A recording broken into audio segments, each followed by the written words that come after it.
Hey now, we are getting over, and I am the Silver King, Adam Silverstein, here to lead you through these hard times. With episode 741 of your favorite professional wrestling podcast. That's right, Getting Over is back once again, and it is Thursday, so you know exactly what that means.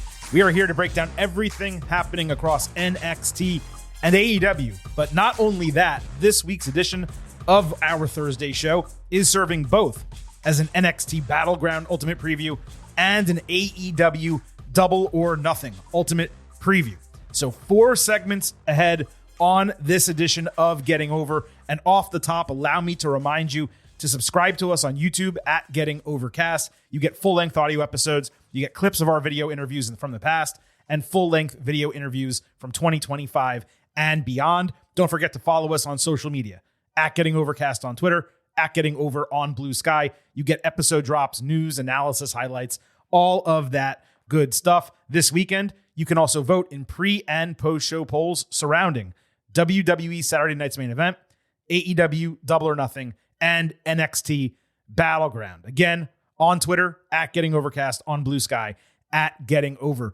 And I'll tell you, the NXT Battleground and AEW Double or Nothing of it all kind of threw me for a loop. Silver King has been crazy busy, professional life, personal life. I'm trying to buy a new car. I'm looking at EV SUVs. If anyone out there has a Polestar 3, a Cadillac Lyriq, or a Hyundai Ioniq 5 Limited, please reach out to the Silver King. I would love your thoughts. If anyone has advice on buying a car, especially any of those cars, if you're a car broker out there and you want to help your boy out, hit me up. You can hit us up at Getting Overcast on Twitter. Also my personal account at Silverstein Adam.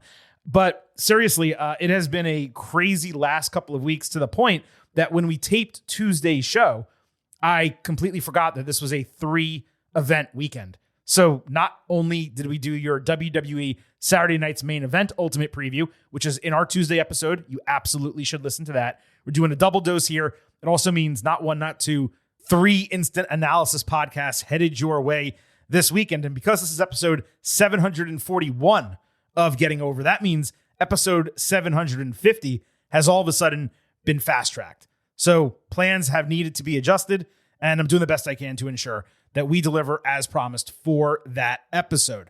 And there's plenty to come on this episode of the show. But I'm afraid I've got some news. And this is a breaking, developing item that's happening, right really as we're taping here.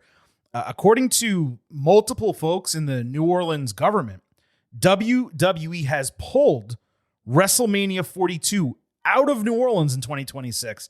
And according to the New Orleans Times-Picayune, the newspaper out of New Orleans, they are moving it to Las Vegas. So that is unconfirmed, the latter half. The first half does seem to be accurate. But if WWE is putting WrestleMania back-to-back years in Las Vegas, it'll be the second time that's happened. I believe it was WrestleMania 4 and 5 that went back-to-back. And you could kind of say WrestleMania 36 and 37, given both were planned for Tampa, but of course 36 was held at the WWE Performance Center in Orlando, though they did use the exact same or a very similar logo to one another. So this is just a huge development. There's a lot to get into about this regarding the TKO of it all, them being based in Las Vegas, the fact that WWE has really saturated the West Coast market. This would be their 3rd WrestleMania out there in a 4-year span, potentially. The weekend would likely be pushed until the week after the Masters, which of course is positive, but I mean, that's a small positive in a whole heap of negatives with WWE staying in Las Vegas potentially for WrestleMania in back-to-back years. Again, this is not confirmed. We will probably discuss it on Tuesday's show, assuming it gets announced by then. But yeah, throwing a lot of people for a loop right now. I had some friends that were planning to go to New Orleans for WrestleMania. They're now canceling those plans, or they will be, assuming this officially gets announced as moved. They have no desire to go to Las Vegas. Personally, not that I would be going anyway this year because of the Masters conflict with the regular New Orleans date. I have no major desire to go to Las Vegas next year, even if it is the next week.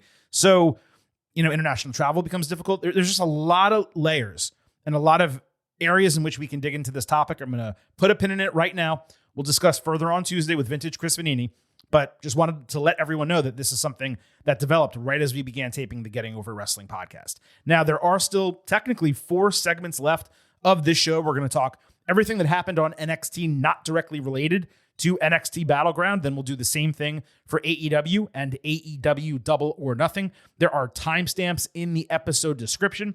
So if you're listening immediately before Battleground or Double or Nothing and you just want to hear our previews of those 2 shows, you can do so. But as always, I hope you listen to the entire episode. So starting with NXT, Javon Evans, Sean Legacy, and Ashante the Adonis opened the show as a de facto number 1 contendership for Ricky Saints, who was on commentary. Adonis had a nice tornado splash ringside. Evans followed with a wild tope suicida, but got decleated while handspringing with a huge lariat. Legacy then caught him running with a standing Spanish fly before landing a tope con hero. Javon soon met him on the top rope for an avalanche hurricanrana as part of an electric sequence. Adonis had a float over DDT and a super kick, with Legacy using a springboard 450 to break the fall. Evans intercepted Legacy running with a cutter, followed by a slingshot tope, catching Adonis with a frog splash for another broken fall. The crowd was apoplectic at this point. Ethan Page attacked Saints from behind out of the crowd. They got separated as Javon splashed the entire group of security. Adonis missed a high risk. Legacy capitalized with shambles. I'm not even sure how to describe this move. It's like some combination of a burning hammer, stormbreaker, and attitude adjustment. He got the shocking 1-2-3. And you want to talk about a name-making moment? Legacy was fully realized in this match, which was an incredible TV opener for any brand, but particularly NXT. And I got to tell you, thinking about WWE main roster and all the AEW I watched on Thursday, I actually believe this was the second best match of the week behind Nia Jax and Tiffany Stratton. And if you want to put it on par with any of the other SmackDown matches, you could, but this was among the 2 best matches of the week, or 3 best matches of the week, as far as I'm concerned. Regarding Legacy, dude's got a young Buddy Murphy vibe for me. Hope he gets a chance to move into NXT quickly. Javon was the MVP of the match, but Sean and Ashante both made statements that you cannot overlook them. The fact that it took WWE 4 years to actually let Adonis wrestle is simply absurd. Yeah, he had a couple decent matches in 205 Live back during his first run, but nothing like this. This is the best match of his career. Now, this guy can go, and not only can he wrestle, he has the character and the charisma. He made an ass of himself during his entrance. Like, he was wearing like a mink, and he was like going between the legs and doing like a weird like dance. I don't even know how to describe it. It looked ridiculous, but it made you interested in watching him. That's the entire point of professional wrestling. Evans sacrificing himself in this match for no real reason whatsoever was the only negative. It was a moronic decision in kayfabe when the brawl had nothing to do with him or the match. That's going to need to get explained sooner or later. My guess is that it's going to be he doesn't keep his eye on the ball, and then once he does, he'll actually go and win a title. But I understand he's young. It's still kind of ridiculous when you're an athlete and a competitor. But this was an absolute top to bottom banger. 4 stars, A-. If you're a quarter point higher or lower, I'm not going to blame you one bit. Remarkable work from a few young guys, a couple of young guys, I should say, alongside a veteran. 3 dudes there. Saints and Page got into a screaming match backstage at Ava's desk with the general manager trying to yell at them to calm down. Both of them being loudmouths, they refused to shut up. With Ricky basically offering a title match just so he could get his hands on Ethan again. Ava snapped, they don't get to make matches, she does.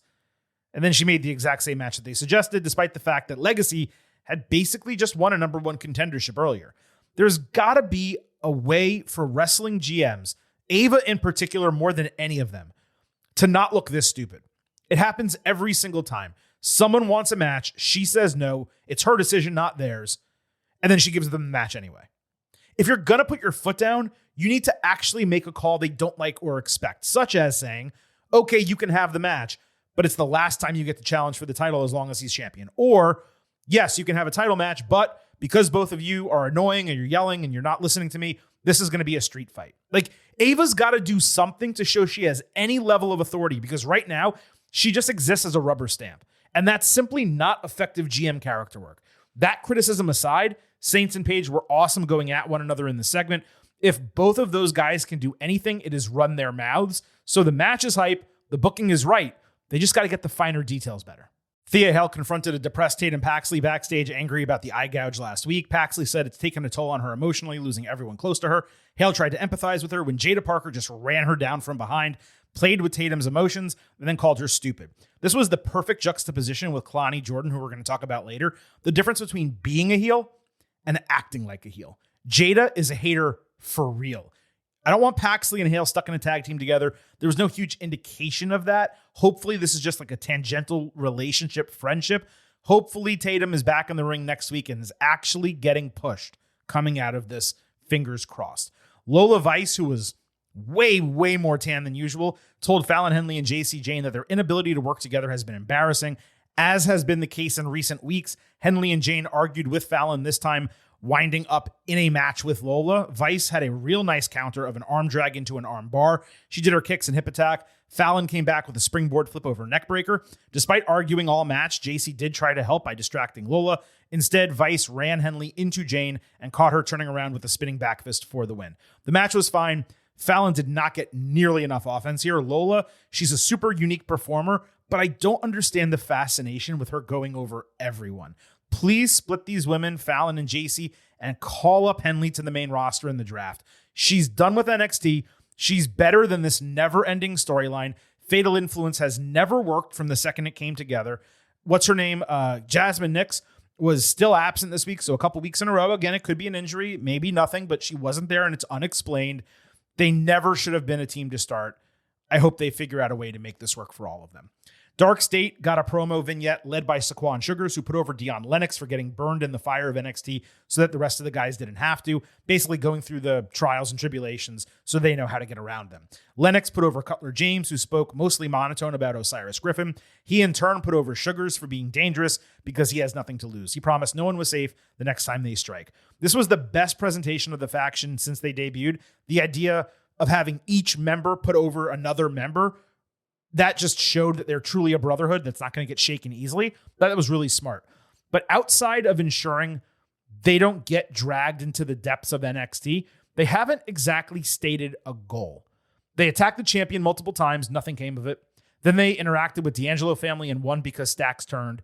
And now what exactly are they doing? It felt like there was going to be this big reveal for them, a leader, something like that, but it never happened. And as I've said before, James is way out of place. The guy is dry like a loaf of stale bread. He just doesn't fit in this group. You have to give him something. If you want to keep him here, I said it, I think last week, maybe a couple weeks ago, make him the psychotic, make him the mute. Like, you have to give him something to stand out because he doesn't level up with the other three guys, especially Sugars and Lennox. No question about it. Chase U fought out the mud. This was mostly a squash by OTM, which tore through the faces with ease. I loved their tandem finisher. It's almost like an aerial pull-down spine buster. They looked much improved in the ring, but it was way too short of a match to actually say for sure. And lastly, Tyra Maysteele and Jasper Troy were introduced backstage as the WWE LFG winners. They handed their signed contracts over to Ava. She said they'll have debut matches in the coming weeks. Troy promised to make an impact immediately, and we'll talk about what he did in a little bit.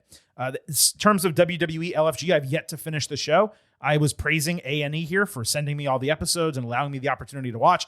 They haven't sent me the last couple, so I haven't been able to watch it. And I don't have A&E despite having YouTube TV and Fubo TV. So, maybe I'll get to it. I've enjoyed the show. Season 2 was picked up. It's renewed. So it'll be coming back. And some of the people who competed in season 1 are going to remain in season 2, which I do think is pretty interesting. So that wraps up NXT in terms of everything that did not happen, building the premium live event. That moves us into our NXT Battleground Ultimate Preview.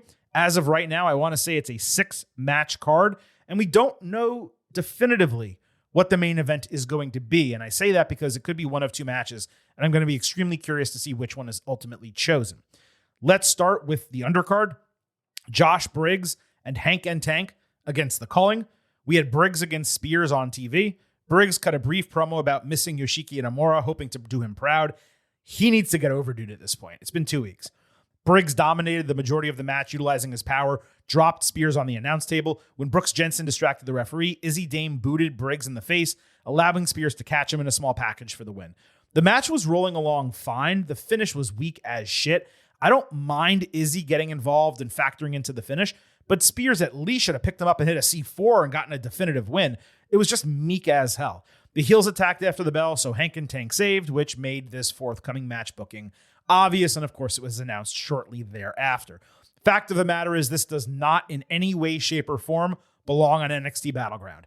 If it's on the kickoff show, which they don't usually do but occasionally do, then fine. That's where it belongs, but it's a TV match. This isn't even a TV main event. It's like a end of hour one type of match. And for me, it's frustrating that it's on this card when they could have put Ricky Saints and Ethan Page or a couple other matches that they were building on it. There's really no reason for the Culling to lose to this trio. They can beat Hank or Tank, and then, of course, get a tag team title match on the back end. So Culling should be the winners here. And I should mention, because I didn't at the onset here, we're going to break down every single match on this card, and we'll give you picks and predictions along with any additional analysis that might be required. So match 2 on the undercard, Tony D'Angelo against Stacks. D'Angelo cut a promo at the dinner table expressing his hurt, given Stacks turned on him and the family. He said Stacks doesn't understand what it means to be the Don with all the weight on your shoulders, and he promised to break his face. As I said last week, it makes absolutely zero sense that this is a regular wrestling match without a stipulation. It should probably be a crowbar match or a street fight, or loser leaves NXT. I just don't get it. D'Angelo's promo was everything it needed to be. He's a really good talker. When motivated, not getting something substantial from Stacks, I thought was a big miss here. But they've built this match, and it's like, okay, this is a mafioso family. It's a mafia family involving 4 mafioso. One of them has disappeared. One of them is in hiding. Stacks is trying to take over the family. What's he taking over? Everyone else is gone. So he just wants to now beat up D'Angelo. Okay. Like, what's going to happen? Like, I don't understand how this match, when you have 2 members of a mafia family, a Don and an underboss. The underboss is trying to take out the Don, and they've used crowbars and they've used weapons, and there's been attacks at people's houses, safe houses in this case. I don't understand how it's not a street fight, or like I said, a crowbar fight, or some kind of stipulation that raises the stakes of the match. So the question's really going to be, is this the ultimate match between them, or is it setting up a go-away match for Tony D'Angelo? Maybe D'Angelo wins this. Stacks is pissed. He attacks him again. It's a loser leaves NXT situation. And then he beats D'Angelo and he leaves. But again, if Stacks was to win, what exactly is he taking over? There's nothing left. He's just Stacks. Right? He's just there. Now, maybe he could create a new family or get Rizzo involved with him. But then is she a heel again? Like, it's, again, that's why I'm saying it's convoluted. So not thinking there's much more runway to continue this story, I'm going to pick Stacks beating D'Angelo. My presumption will be that Luca Crisafino remains with him, and his departure was just like a tease this entire time, and it's a swerve to kind of make D'Angelo think they're actually fighting one-on-one when he actually has the odds against him. And then D'Angelo gets called up to the main roster. There's no date announced for a WWE draft, but at this point, he can't stay in NXT anymore. He's been there way too long. He is more than talented enough to be on the main roster. They're not going to cut him. So this has to be the end of the road. Again, if D'Angelo does win and they run this back, then it would make sense for him to, prevail. But as of right now, just based on the information we have available, I have Stacks beating D'Angelo. Women's North American Championship, Sol Ruca defending against Kalani Jordan. You may say, Silver King, how did Kalani Jordan get another number 1 contendership? Well, I promise you, we're going to talk about that right now. So we had Zarya against Jordan. Lani again flashed unnecessary shade to Zarya and Ruca in the locker room, reminding that she gets a title match when she wins this one. This chick needs an attitude adjustment big time. But really, like I said before, she needs to learn how to be a bitch, not act like a bitch. It's holding her back actively. Corey Graves basically called Zarya a cockblocker before the bell. Lani drove her into the steel steps early, hit an assisted springing hurricanrana. Zarya caught her flying for a huge swing into the barricade. Avoiding a 450, Zarya leveled Lani with a lariat, hit a backpack cannonball that was gnarly. I need to see that move a lot more. Last week's spot repeated, with Sol this time catching Zarya off the apron. Lani ran them into each other. Then she avoided a running Zarya, who speared Sol through the ropes off the apron before getting caught in a fold-over cover for the 1-2-3. This went precisely as expected. I believe we actually called it spot for spot last week. There was nothing wrong with the booking per se, but it's terribly frustrating that fresh blood is not getting opportunities to challenge for this title, with Lani just not leaving the North American Championship vortex. How much fresher would this be if it was Tatum challenging, or Ren Sinclair, or Lash Legend? Since Lonnie lost the title last September, she has been in 6 matches, either straight up for the title or to earn a contendership for the title. This will now be her 7th in 8 months. They got to give her something else to do and allow other women in this division to level up. Now, that said, the last Sol and Lonnie match at Heatwave, if memory serves, that was great. But if you remember, we talked about it being overly choreographed. There was way too much gymnastic shit. This is now 10 months later. Both of them are better wrestlers. Lonnie has improved markedly with her moveset. So I am expecting a much better match, much less formulaic, much less choreography. And I think both women are going to show marked improvement here. Not going to be the match of the night, but by the time the night's over, it might be the 3rd best match of the night. I have Sol Ruca retaining the Women's North American Championship. It would make no sense whatsoever for her to drop the title. And fingers crossed that Lonnie loses clean and actually moves on to doing something else after this. Now let's talk about the men's NXT Championship. Oba Femi defending against Miles Bourne. They met in the ring for a face-to-face with Bourne looking spiffy in a suit. Femi said he admires and respects Bourne, but just because he's a good person doesn't mean he deserves a happy ending. Oba said treating Miles equally meant that he would be merciless and unforgiving while destroying him. Bourne said NQCC has been training him night and day, and he's representing an underrepresented community, so he's ready to make a statement and prove that he has been underestimated his entire life and career. He agreed that it's not a Disney movie, but he said every ruler falls and everyone will hear the 1, 2, 3 loud and clear. This was the best NXT title promo segment for the men in a long time. Both of them were completely on point. The way Oba addressed Miles as a fellow babyface was respectful, while simultaneously he got the chance to, puff out his chest and show some confidence. Bourne was a tad repetitive from last week, but it was really all he needed to say. This was more about him looking the part than saying anything in particular, and he got the job done. Now, as Bourne walked out, Troy attacked Femi out of the crowd, first squashing him, then hitting a boss man slam. Miles ran back to help, but Oba slapped his hand away, so Bourne instead picked up the NXT title and stared him down to end it. When Jasper talked about making an impact earlier, I assumed that this is where he would get physically involved.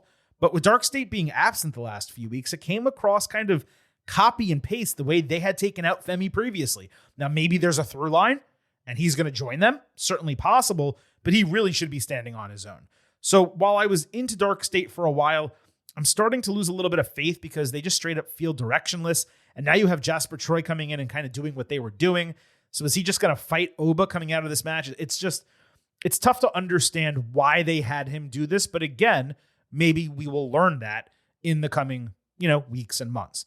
Now, in terms of the match, look, we love Bourne. We love that he's become a number 1 contender because this is not a main event match for NXT Battleground. But there is no situation in which he should be beating Oba Femi and taking the NXT title. So I do have Oba retaining the championship coming out of this match.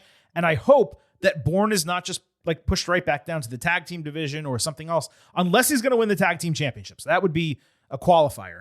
But he should really be in and around the North American Championship, and he probably should win the North American Championship at some point in 2025, given he is getting this opportunity. Now, he mentioned that the main event for this show is not cut and dried. And the reason why I'm unsure of what they're going to go with is twofold. One, because of what I think is going to happen in the TNA Championship between Joe Hendry and Trick Williams. And two, because the Women's NXT Championship between Stephanie Vaquer and Jordynne Grace is the biggest match that they can possibly do in that division right now, right? With Julia and Roxanne Perez officially on the main roster. So let's first start with the men, and then we'll go to the women. TNA Championship on the line, Joe Hendry defending against Trick Williams. Trick's average Joe rap performance, it started on the stage, made its way into the ring. I'd give him like a 6 out of 10. The diss track he taped a year ago was better. This was just 2 short verses and a repetitive chorus. It finished strong. It could have been worse. He did forget his lines at one point. And if you're rapping and doing a concert, that's the one thing you absolutely cannot do. Hendry's concert main evented NXT. The crowd was all in with him, clapping and waving phone flashlights. He showed NXT 2.0 footage of Trick in the haunted house with his face superimposed on a zombie, calling him Mello's bitch. This, I would say, was a 7 out of 10. Williams interrupted, saying, "Nobody lives in the past anymore, dog," which, yeah, that's true. You can't live in the past. That's why it's the past. He slugged Joe, hit a Trouble in Paradise, only for Hendry to counter Trick shot with a guitar to the knee, adding standing ovation to leave on top. What stood out in the finish was how Hendry protected Williams. There were shards of guitar all around the ring. He kept Trick elevated until he moved him to a clean spot for the chokeslam. Now, it was kind of crazy that the TNA Championship main evented the go-home to an NXT PLE. And I want you to keep that in mind. These guys both did well. The entire double performance concept, it did feel ham-fisted into what had been a notably serious, feud over the last couple of weeks. It certainly did not need these segments. And if I had the booking pencil, I'd probably have run a more straightforward story. You'll remember I loved the contract signing from last week. So once you do that, you don't necessarily need to do this. But I will say, Mello's bitch, it might actually stick around for Trick. It rhymes, it works. They'll probably do it during this match. We'll see if they do it after the match and going forward in his career. But it is because of my prediction for this match that I believe there's a chance the TNA Championship main events a WWE PLE. This is technically called WWE Battleground, not NXT Battleground, even though we know, of course, it is NXT Battleground. And if you're doing this match and you continue to have WWE wrestlers, or I should say superstars, go after TNA wrestlers and their titles, and you have TNA wrestlers come to WWE and go after WWE superstars and their championships, at some point, someone has to win one of those titles. And what we know about Trick right now in NXT, it's what I've been saying for a while, is he's still not ready for prime time. Like he really should not be getting called up to the main roster.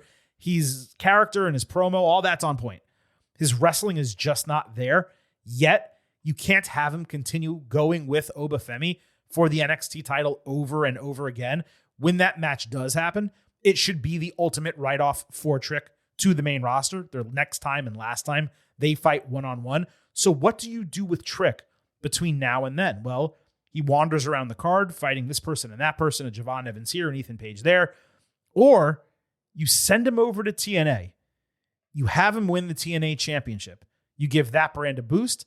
You show people that in this partnership, anything can actually happen. You give Joe Hendry something else to do, and you create some really intriguing storylines across both shows. And I am of the belief that by the time NXT Battleground is over, whether it main events or does not, Trick Williams wins the TNA Championship and becomes the first, I believe, WWE superstar to hold another major American promotions title while being employed by WWE. I think it's a crazy prediction. I truly believe it's going to happen. Over in TNA, they're building up Santana as a babyface challenger for this title at some point in the future. I could 100% see Trick winning this title, dropping it to Santana, and possibly it circles back to Hendry. Or I could see this be the end of Hendry's run, and in 6 months' time, he winds up on the main roster in WWE. So a lot is possible here. But again, this is my big surprise prediction, and I believe this will be the lone title change I expect to happen on the show. Trick Williams walking out as the TNA champion. So now let's move to what my main event of the show would be and what I think it actually will be as well. The Women's Championship, Stephanie Vaquer defending against Jordan Grace. Grace got a training promo package in which she said she's the only one of the 3 free agent signings to not hold the title yet. Jordan said she's just like Stephanie and that she's competed all over the world and dominated her former territory. This was fine from Jordan, nothing spectacular. Vaquer later did an interview talking about not being ready in her first tryout to WWE, but sacrificing everything as necessary to make it in WWE. She said being in NXT is a dream come true, and she always wanted to be a WWE superstar after seeing Rey Mysterio. Though Grace is the greatest test she'll face, Vaquer said she didn't conquer a company, but continents, and that was pretty much how it ended. Her English is choppy. She's still getting a lot better week to week, though. The content of the promo was right on. It helped put a bow on their match. I'm just not a fan of NXT almost never putting the main event competitors on the go-home show, and I've said that many times before, but it also plays into why I think this is going to main event, because they weren't actually live on the show. These were both taped. End of the day, there's a case to be made for Grace winning the title and Vaquer immediately getting called up alongside Julia and Roxanne Perez. When all 3 of them wrestled on the Raw after WrestleMania, it was Stephanie who got a bigger reaction than the other 2. But at the same time, yeah, Grace is popular and you have Jada Parker and you have some other notable women in NXT, but taking Roxy and Julia at the same time, I don't think Stephanie's done there yet. And I don't necessarily see a need to rush her to the main roster when the women's divisions right now are stacked. You're pretty much all set for SummerSlam in terms of the matches that you can hit. And if WWE does plan to do Evolution, it works a lot better with Vaquer as NXT champion. You get to put that title and brand on that show. You don't need her as a main roster superstar. So for really every reason, I think Vaquer retains the title here. But I do also wonder what happens with Jordynne Grace coming out of this. Maybe it's Jordynne who gets called up to the main roster after this, because if she's not going to win this, then what exactly is she going to do? Is she going to find a partner and go after the women's tag team titles on the main roster? Is she going to go after the women's North American Championship? Is she just going to start feuding individually with like a Jada Parker here and a Thea Hale there, or whomever, Kalani Jordan? Certainly possible. So that is kind of the one thing that remains a question mark. And the whole idea of Grace getting called up is something that actually just came to me as I was talking here. So perhaps that's what ends up going down. But for me, I would have Stephanie retain, and I would have Jordynne stay in NXT at least probably through the end of the year.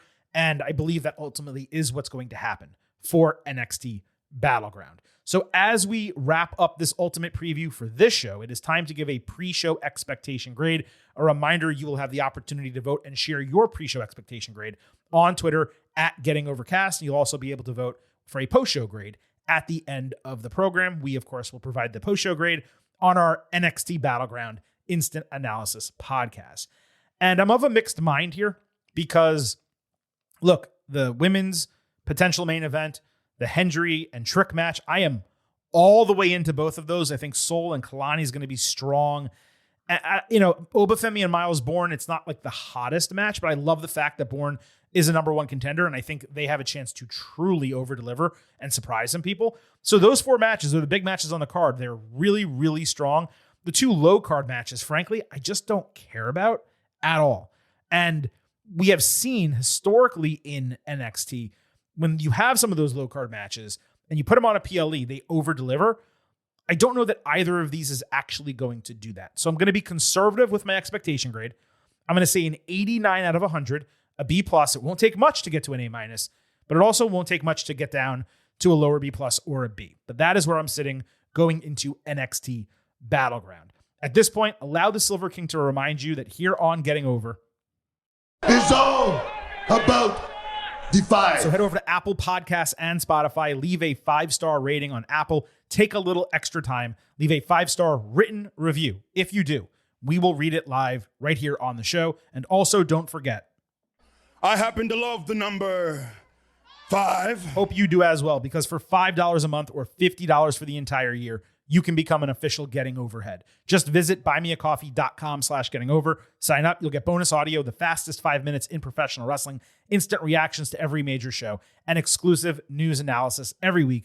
Again, that is buymeacoffee.com/gettingover. With NXT in the books, let's go ahead and move over to AEW. The formatting of TV was interesting this week, as there were only 3 matches on Dynamite, which has to be an all-time low. There were also 7 on a 2-hour Collision, which I found interesting because what it basically meant was that show had no interest in advancing stories in a meaningful way for Double or Nothing. Out of the 10 total, which is down from about 13 or 14 in a normal week, 50% had storyline relevance. As you know, that's nowhere near where AEW needs to be or should be, particularly on a go-home week for a pay-per-view. But because Collision was moved to Thursday night this week, perhaps they're saving a little bit of go-home for that.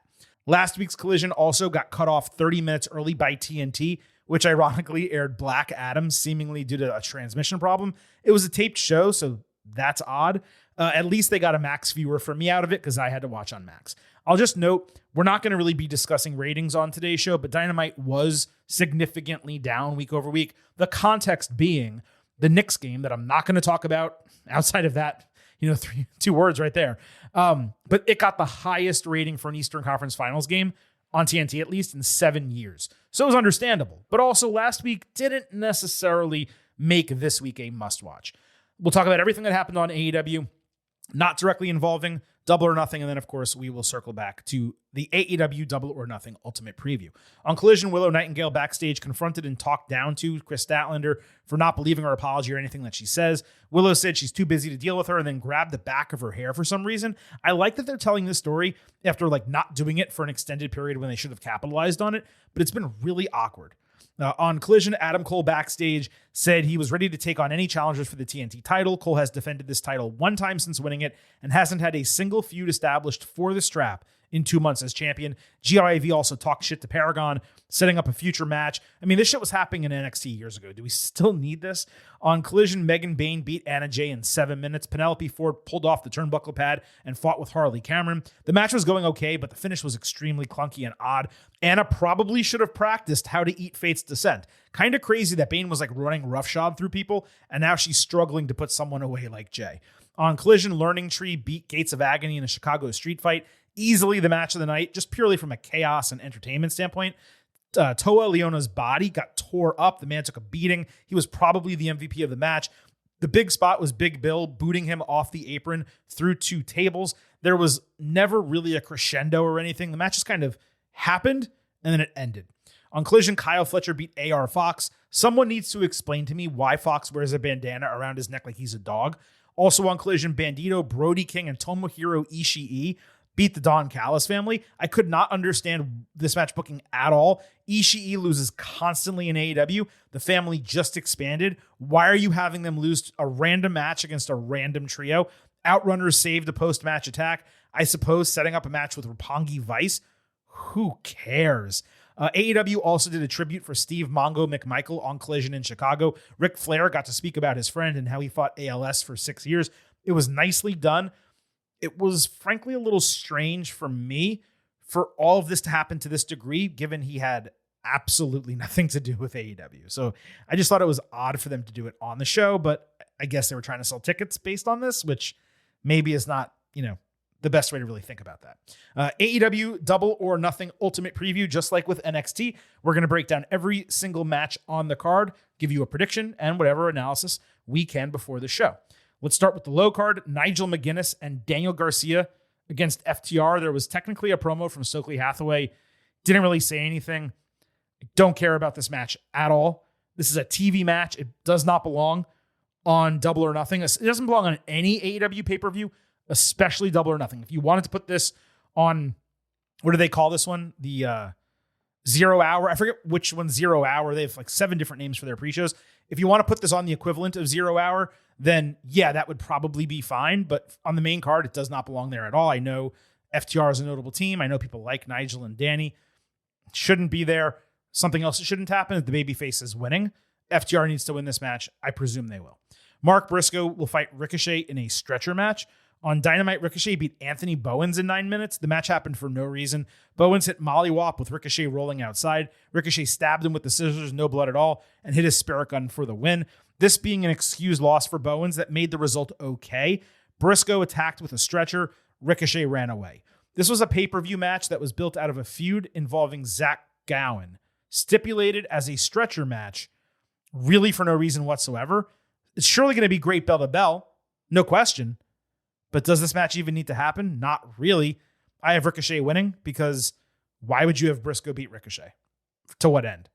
Continental Championship is going to be on the line. Kazuchika Okada defending against Speedball Mike Bailey. On Collision, Bailey beat Jobber of the Month Blake Christian in 5 minutes. Then he challenged Okada for the title. Okada came out, called him a bitch.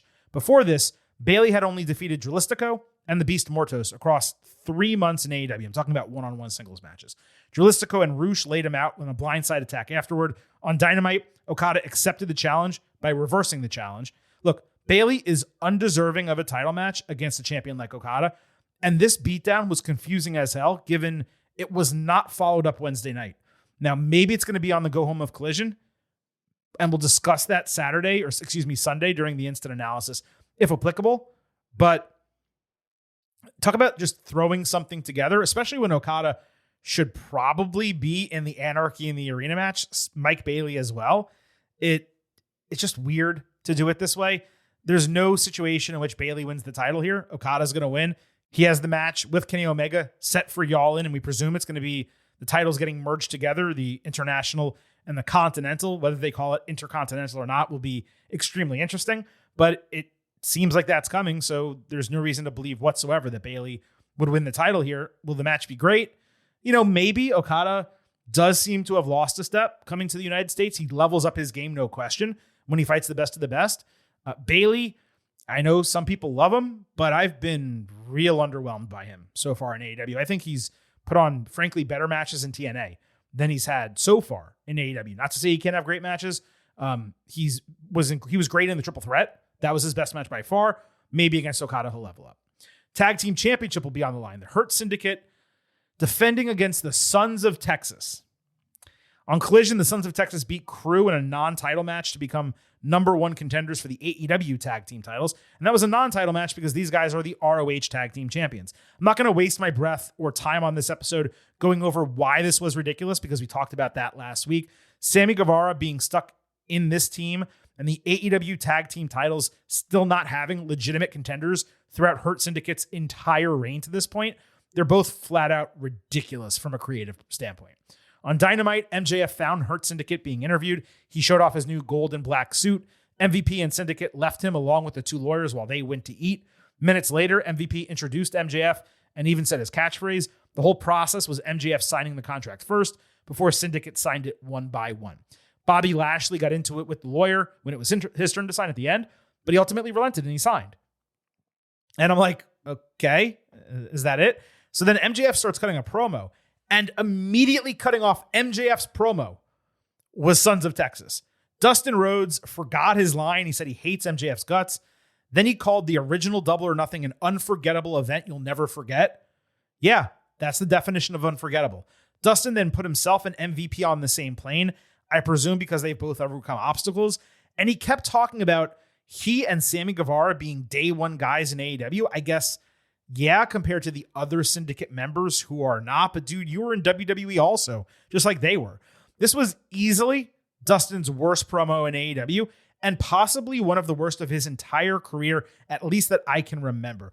As much as we have praised the build for MJF and Syndicate as a group, this second climax segment, the first coming last week with the thumbs up, it could not have gone worse. Tons of buildup, only for nothing to happen. Why are they getting food and not including MJF? And leaving him with the lawyers only to just sign the contracts as planned. If the lawyer went over the contract, there was nothing in it that bothered him, so there's no clause that gets MJF out of there, apparently. Lashley delayed, even though he already gave the thumbs up last week, so why was he delaying this time? It was tons of buildup, only for nothing to happen. And then this big moment where he finally officially joins them, it's on paper, is immediately interrupted by people who no one cares about because they haven't been on TV for AEW in years, at least in relevant storylines. And then the promo sucked, and neither MJF nor Syndicate were given a chance to retort. Beyond that, why is this not a title for title match? Does Syndicate not want more gold and glory?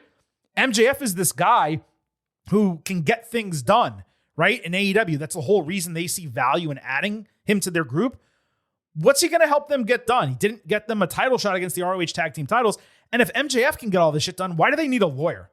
Like, does that guy not do anything? Is he not worth the money that you're paying him? Like, it doesn't fit together when you put all the pieces. Like, it's like you're trying to put a puzzle together, right? And you want that missing piece to come in and you go, oh yeah, it all makes sense. There's still missing an entire middle part of the puzzle. So maybe it gets filled in, maybe it doesn't. But for two segments, the thumbs up and the contract signing, they did not deliver. The thumbs up was much better, but this did not deliver at all. I was extremely disappointed, obviously, as you can hear, the way this was done on Dynamite. It did not build any anticipation for this match, nor any expectation that there would be a result other than Syndicate retaining the titles. I don't get how this is the climax of MJF joining the group. Hurt Syndicate against the Sons of Texas.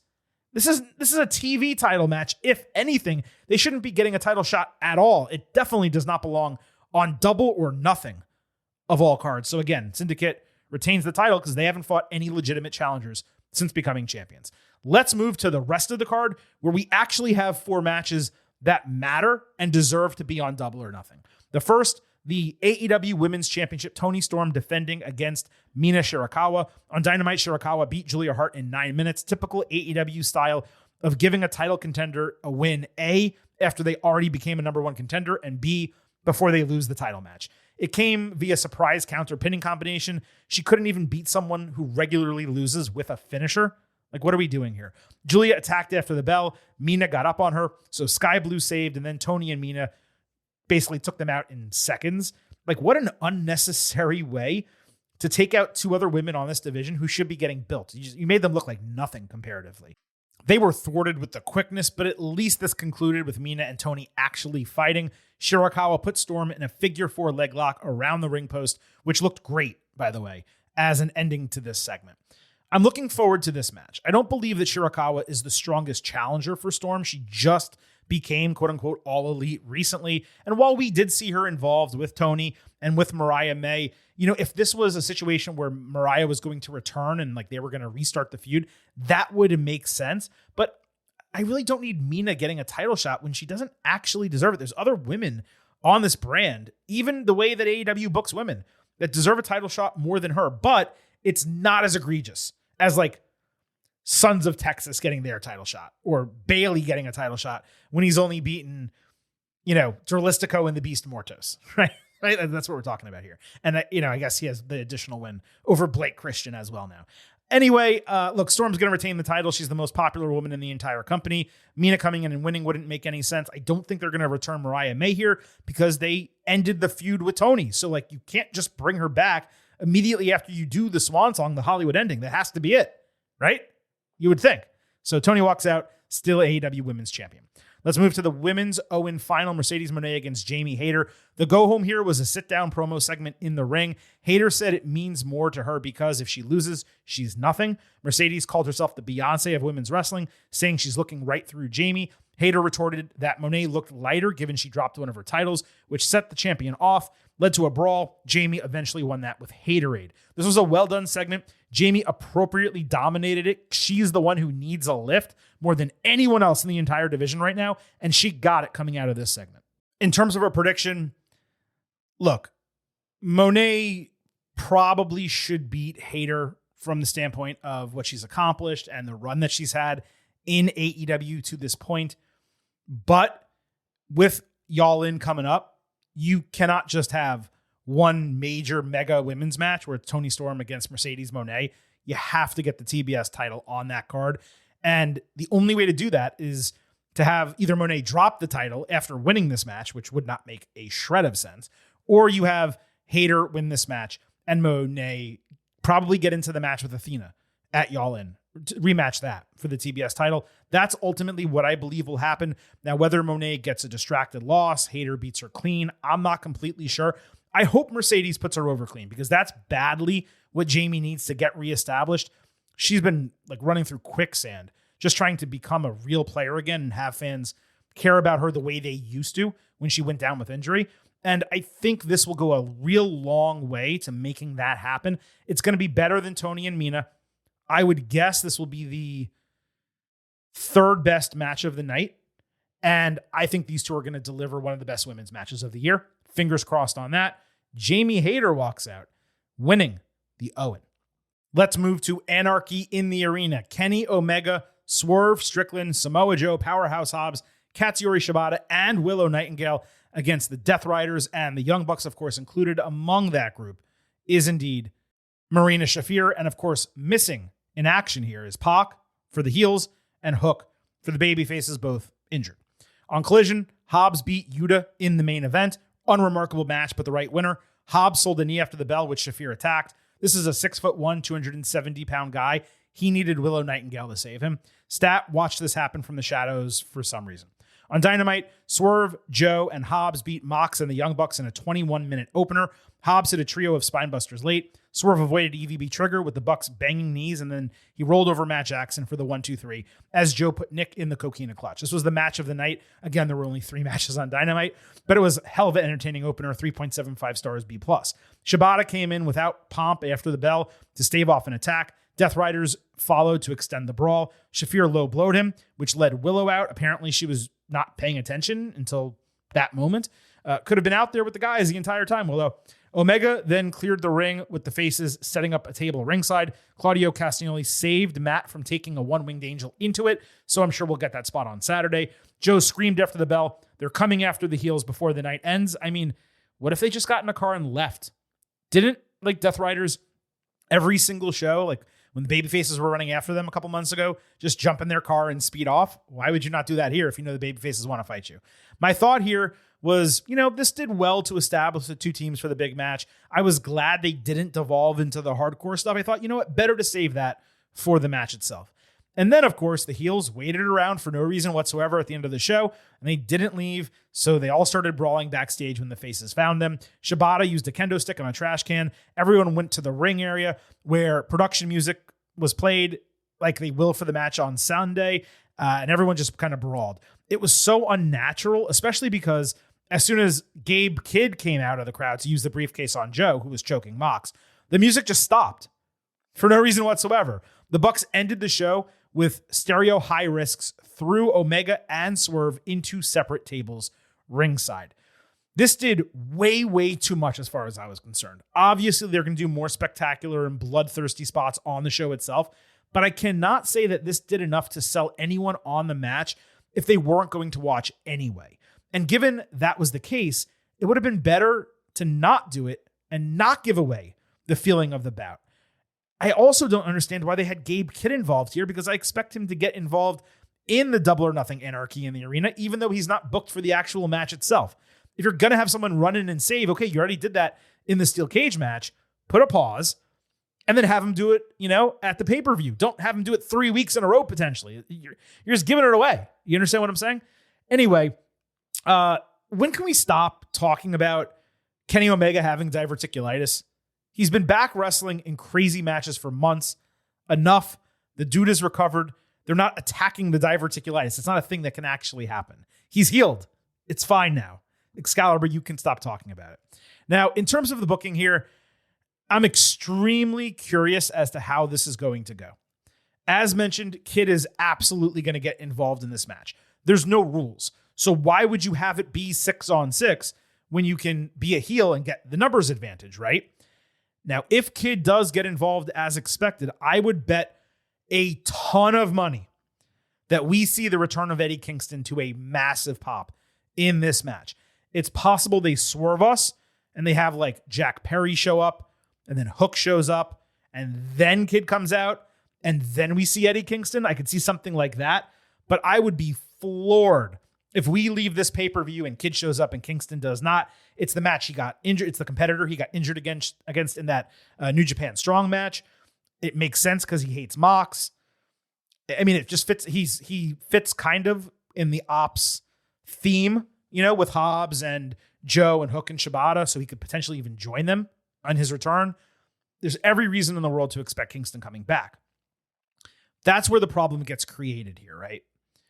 You're doing this mega match with a heel faction where your champion hasn't lost, and no matter what the baby faces in this company do, they can't seem a way to get over them.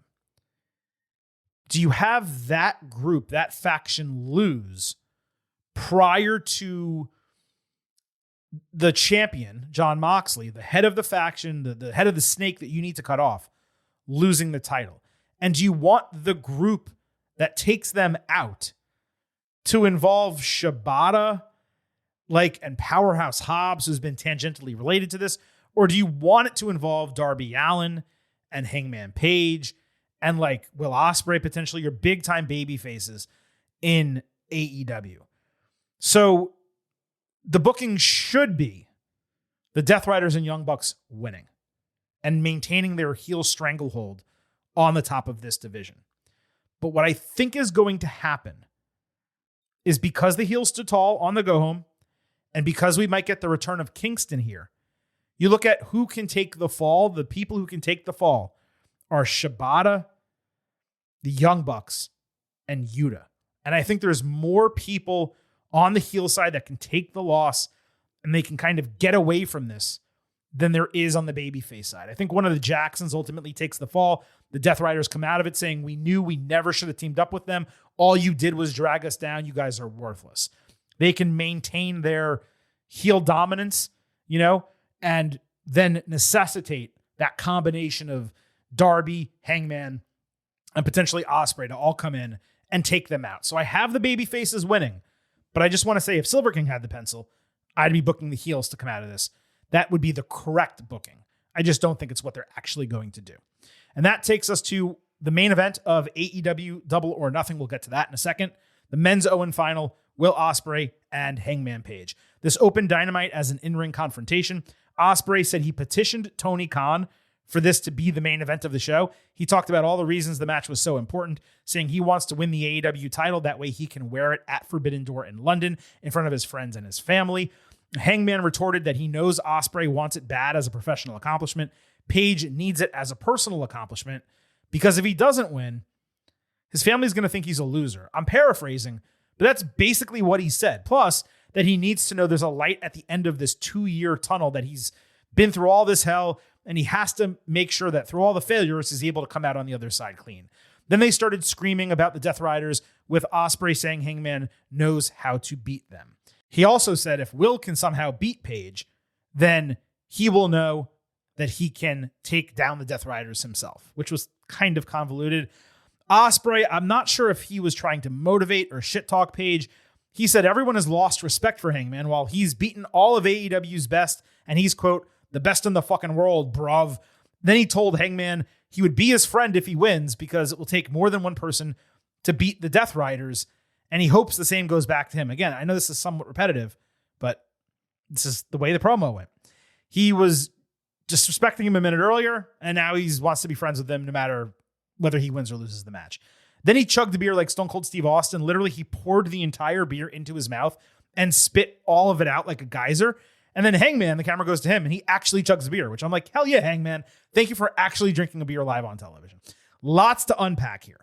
This was announced as the main event literally 5 seconds after the segment was over. Obviously, Ospreay told us that, but still, like he said, I petitioned Tony Khan, and he's like, yeah, no, Will, you get whatever you want, and I'll tell you 5 seconds after it's over. Now, despite the timing of that being stupid, this was probably the right decision in terms of match quality and build, though I do wonder how anything will follow the chaos of anarchy in the arena, but if any match could, it would be this one. So like I said, it's the right call in terms of card building. What threw me a bit in this segment was how casually Ospreay was dressed. The dude was out there in a baseball jersey and track pants, talking about this being an important main event and one of the most important matches of his entire career. If that's the case, dude, dress for the occasion. You're a main eventer. You want to be AEW champion. Don't come out there looking like a bum. The general concept, the way this started, I thought it was extremely solid, with each guy sharing his individual motivations, why this was a pendulum-style match for their respective careers. I also thought the concept of Will saying, hey, let's be friends, win or lose, when it comes down to taking the Death Riders out, it made total sense. The problem is that in between, he lost his head, as he usually does, and he started disrespecting Hangman right to his face. He also droned on and on, with Page barely getting a chance to speak. So it was hardly a 50-50 segment like you would want. Ospreay really needs to learn how to be passionate without being psychotic. It's like he can only operate on one chaotic level at a time. And man, I have never seen a Brit treat a bottle of beer so disrespectfully in my entire life. So I would say this segment was like a B+ go home. With tweaks, it easily could have been an A. I saw people saying this was a top 5 promo segment in AEW history. It wasn't even a top 10 promo segment in AEW history. But was it good? And did it take us home to the match? It absolutely did. It achieved that, and it accomplished that. This is going to be the match of the night. I don't have any question about that coming into AEW Double or Nothing. The question's just going to be who wins. And there's cases to be made for both guys. On one hand, even though Page is from Virginia, he's the cowboy character, he's the Hangman, and having him be the one to dethrone Moxley at AEW All In and take the title in Texas, it makes a lot of sense. It truly does. On the other, Ospreay has a higher ceiling than Hangman in terms of being AEW's number one star, potentially a little bit more of a breakout than Hangman. Hangman doesn't really have the character and personality to take him where Ospreay potentially could go. And this is a time period where AEW does kind of need a shot in the arm, and it would make a lot of sense for Ospreay to take the AEW championship into Forbidden Door after winning at All In. This is legitimately a 50-50 toss-up. I could see it going either way, and there's not going to be a wrong answer. If they go with Hangman for Y'all In, and they have him beat Moxley on that show with Darby Allin returning now that he's, coming down from the summit of Mount Everest, and Ospreay having his back because he said he would here. And he's the one who introduced that concept, by the way. I think that makes a ton of sense. If Ospreay wins, takes the title into Forbidden Door in England, that makes a lot of sense. The question is, how long can you wait to have Ospreay be AEW champion? Because the ideal scenario would be for him to hold that title, win it the first time at AEW All In when it returns to Wembley Stadium. We're presuming next year in 2026. We don't know that's going to be the case, but I don't think you can make the dude wait another year to claim that championship. So I'm going to go with Ospreay winning this match over Hangman, but it's legitimately a toss-up. And again, they can't go wrong either way. I think this is the men's Owen. The build to this final was extremely strong, and they've rehabbed Death Riders and Jon Moxley enough where either of them fighting him for the title at the biggest show of the year is a perfectly fine decision. You can't argue one way or another. In many ways, Hangman Page is the main character of AEW. And again, Will Ospreay is probably the top babyface right now in the entire company. So it just works no matter what they do. But I'm just going to lean Ospreay right now. For some reason, that's the way I think this is going to go. But I am anticipating this match. I'm glad it's the main event. It's going to be the best match of the night. Will probably be the best match of the month, would be my guess. And I say that because it's probably going to be a contender for match of the year. I don't want to, jump the gun too much, but my expectation level for this individual match is immensely high. It's an A+ expectation level, whether it's 4.75 or 5, that's a conversation we'll have Sunday when we do our AEW Double or Nothing instant analysis. But before we get to that, we need to get out of here with our pre-show expectation grade for Double or Nothing. And I think what is important to remember when I give the pre-show expectation grade, it's not just about match quality, right? Because AEW's had some shows where banger after banger after banger, but the finishes were crap or the matches didn't actually matter that much. The storylines weren't there. It has to be all in. And like I said, the final 4, I did not mean to make that all in pun there. The final 4 matches here are really strong, but there's 4 others that are crazy weak. And they're probably going to add 2 more because AEW pretty much always puts on a 10-match card. So if 60% of this card is just like a shrug, then the other 4 matches could be incredible.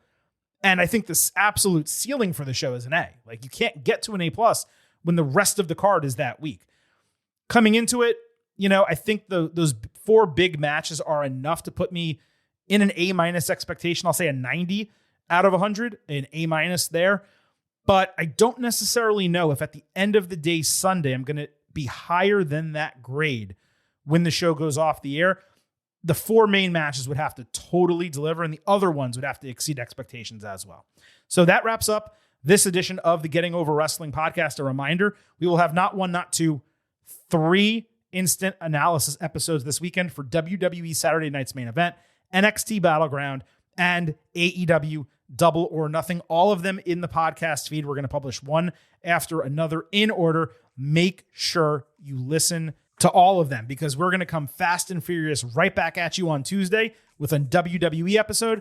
And then we'll be talking NXT and AEW, the fallout from those shows on Thursday, all right here on the Getting Over Wrestling podcast. On the way out, please remember that this show is all about Defy. So head over to Apple Podcasts and Spotify. Leave a 5-star rating on Apple. Take a little extra time. Leave a 5-star written review. If you do, we'll read it live right here on the show. Subscribe to us on YouTube at Getting Overcast. Follow us on Twitter at Getting Overcast. Blue Sky at Getting Over. And please remember, I happen to love the number 5. Hope you do as well. $5 a month, $50 for the entire year. You can become an official Getting Overhead. Just visit buymeacoffee.com/gettingover. Sign up. You'll get bonus audio, the fastest 5 minutes in professional wrestling, instant reactions to every major show, and exclusive news analysis every week. That is buymeacoffee.com/gettingover. Thank you all for listening to this edition of the Getting Over Wrestling podcast. This is the Silver King signing off and leaving you with just 3 final words. Bye for now.